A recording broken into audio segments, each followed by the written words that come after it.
Yeah. to them. Yeah. I mean, then what can we do? Yeah.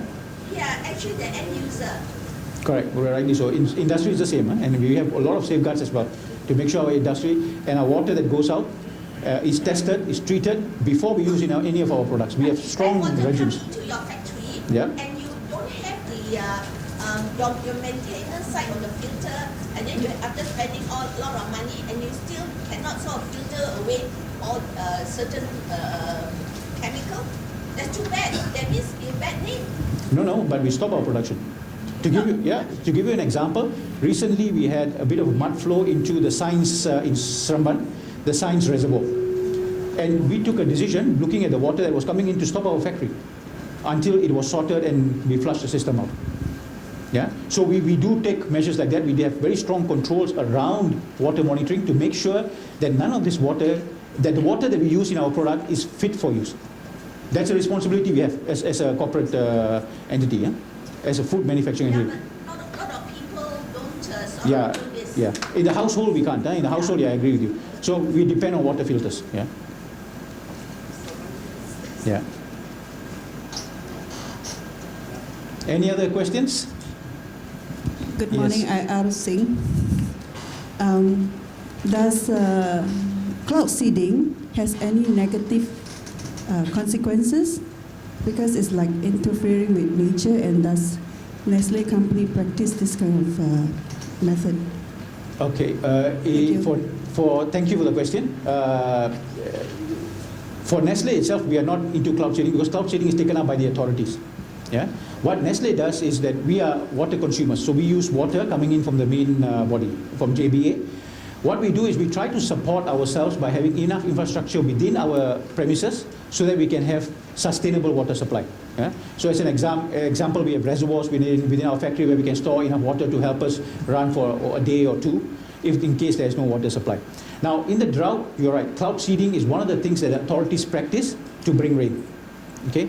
And it is normally only practiced at a very remote instance when you have a water crisis. Otherwise, as I mentioned, we actually have a lot of rain. We have 2,900 millimeters of rain a year, 7th highest in the world. So, under normal circumstances, we don't need to practice cloud seeding. But when the circumstances happened last year, we were forced to go in as a country. And they had to make that decision. And that decision also is done in a way quite painfully by the authorities, is because you have to do it, because you have to precipitate and get the rain, but at the same time, you don't control where the rain is falling. So if you don't fall in the catchments and you can't get it in, the effectiveness of cloud seeding is also then in doubt. How much can you actually get out of it to help the drought? Yeah. So for Nestle itself, we don't practice cloud seeding. It's not because we take supply from the industry, yeah, the municipal supply. Yeah. No. What we have is normally, sorry, your question was whether do we request to the government for cloud seeding? Because you have farms, right? Yes, we have farms. We also have our industry, but we don't go and engage the government on that level. What we do more is engage the government to understand what is the situation with the health of the water reservoirs. That's what we are starting to do now. Yeah. So when we say engagement with the authorities, in the past, a lot of companies, what they used to do was, our engagement was at a very regulatory level. We engage the authorities because they come and inspect us, or we call them to come and do an inspection. That's the relationship we had. Today we engage the authorities on a much more proactive footing. We engage them to understand what is the level of the dam, what is the health of the dam. Yeah? So as an example, in Nestle, we monitor the health of the dam. We want to know where the dam is, because we want to know what we can do already within what is in our control to do what we need to do. So as an example, in Selangor, in Shah Alam, where we had the drought last year, our targets for water reduction are much higher than this. We are putting in something like almost 10 to 15 million investment so that we can reduce our water footprint by almost 10-12%, not the 4%. So because we control that, that's what we want to try to do. Yeah? We have bigger reservoirs so that we can manage a larger storage capacity to help us in the dry times. But we don't make any explicit or request for cloud seeding now. We engage them to understand where the issue is. We engage them to understand how industry and the authority can work together to prevent rationing. So in a way, last year when we had the water rationing, there were about 7 industries, including Carlsberg, including Nestle, including some of the others in Shah Alam, where we sat down with the authorities and say, okay, let us put forward what the industries are doing to save water. What can we do in terms of our operation so that we can run the operation in the most efficient way, so that we can stagger our operation runs, we can do different things, so that the authorities don't have to ration Shala. That's the role we can play. Yeah, and that's how we try to address the situation. As for the negative consequences, is there any? On cloud seeding per se, I am not an expert. Because it's chemicals, right? To Yes. cloud seed. Yeah. I'm not an expert in that area, so I can't. Sorry. Yeah, it's okay, it's fine. I can't comment on it. But obviously, something, anything that is not natural is what Nestle always tries to stay away from, because we want the natural process. So it's better to govern upstream so that we can protect the natural ecology and the natural way things happen. Yeah. But even with natural rain, Yeah.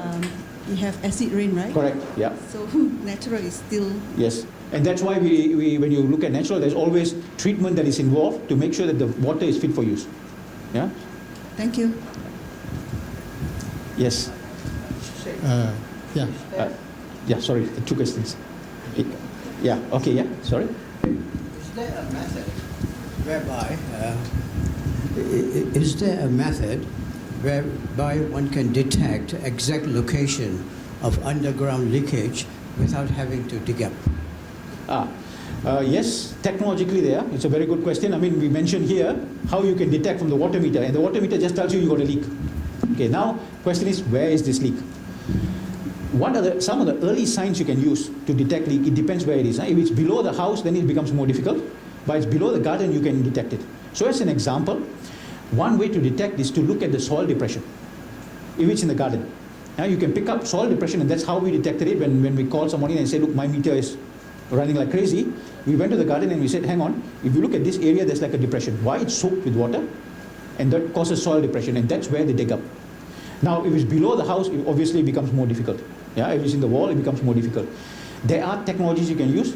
There are scanning devices, almost radioactive scanning devices that you can use that are used by industry. Yeah, but these are quite expensive norms to be applied in the household. Yeah, so normally you try to look for a wet wall if it's in the house. You see moss growing and it's a wet wall and you see signs of water stain, that tells you already. Because the water is leaking in the walls, you can pick it up because the water will start impacting the wall, you will see mold growing. Yeah? So those are indicators, quick indicators that we can apply. But technology does exist. Yeah? And I think Davi, it's got a subsidiary that does this, but it's normally used by industry to scan for underground leakage. Yeah? Yes. Good morning. Good morning. How does industry justify the cost-saving project as it costs sometimes in a million, and the water recovered may not, the value of water recovered may not be more than the investment? Yeah, it's a good question. Huh? The question was, how do we justify the savings that we get from water recovery? And it's a challenge that we always face. Yeah, you're right. Cost of water is very, very cheap. That's why the justification around water is more to do with sustainability. Okay, so it's not just a cost saving, where in energy a lot of the time you can apply that. Yeah, it's what return you get compared to the investment you're putting in. In water, it's more about our water footprint and what we want to do to reduce it so that we can operate at a sustainable level. So to share with you, like in Nestle, when we put our investment budgets forward, whenever we put our projects forward, we actually have a criteria to be fulfilled around the sustainability impact of that investment. So up front, the company wants to know, you are investing this in a new line, in something that you're doing, what is the sustainability impact of this investment? Because they don't want us to forget that, so that we can take that into consideration to make sure that if we are buying an equipment, we buy the most efficient equipment from a sustainability point of view. Yeah?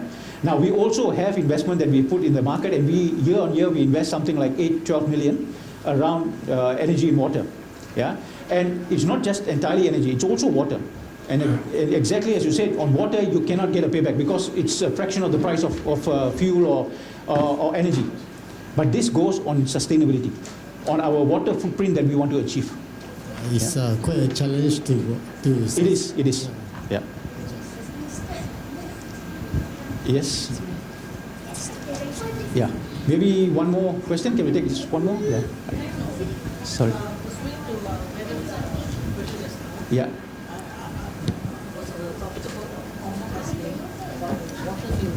Yeah. Do you know how long will it take for the water authority to send us clean water? How many years will it take? Yeah. Because if you are arresting the issues of water shortage in time to come, the authority must start first from their side, so that we have clean water, then we will not have a lot of wastage of water.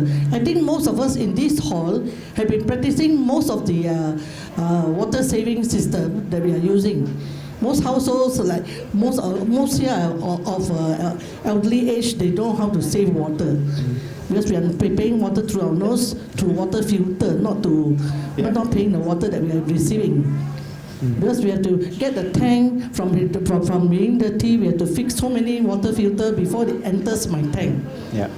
So now, do you know, through your expertise in this line, that the water authority takes how long to send clean water to our houses? Yeah. Are they taking any action or anything? Because in other countries, like in America, anything, clean water just come in without any filter. But Malaysia has been so long already, but still we are, Selangor I think Selangor should be named the dirtiest water that we are receiving. Yeah. Thank you. Thank you for that point. I think it's also going to the same point that was mentioned earlier. Maybe I can try to answer that question this way. Yeah? How long it will take depends on the task ahead. Yeah? And if you look at the authorities, I think, yes, we can look back and say the authorities have not done anything for a long time. And they have not, because water was in abundance, and a lot of the time, water is an issue below the ground. Right? If you put money below the ground and you do something below the ground, a lot of people don't see it. So a lot of the focus has been to look at the infrastructure that we naturally enjoy above ground. All right? Today, at least, there's a realization. They are starting, but it'll depend on how much work that they have to do to overcome the infrastructure that exists. So, will it be short term? I don't think so. I think it's going to take years. But as long as we've started, at least we can say that we are starting to address the problem, and slowly and surely we can start fixing it. Right? So, as an example, in Selangor, if you go, you can see they're digging up everywhere. It's not water, but they're looking at our sewerage. Sewerage is another area that, if not treated or not handled, is also in a state of decay. And that is going to start breaking down, and then we will have different problems. Not just about water coming in, but even sewage going out. So at least they've started. And that's why, yes, it's painful when we drive in PJ nowadays, and everywhere you have to stop and there's traffic and you have to go around the diversion. But at least those steps are started.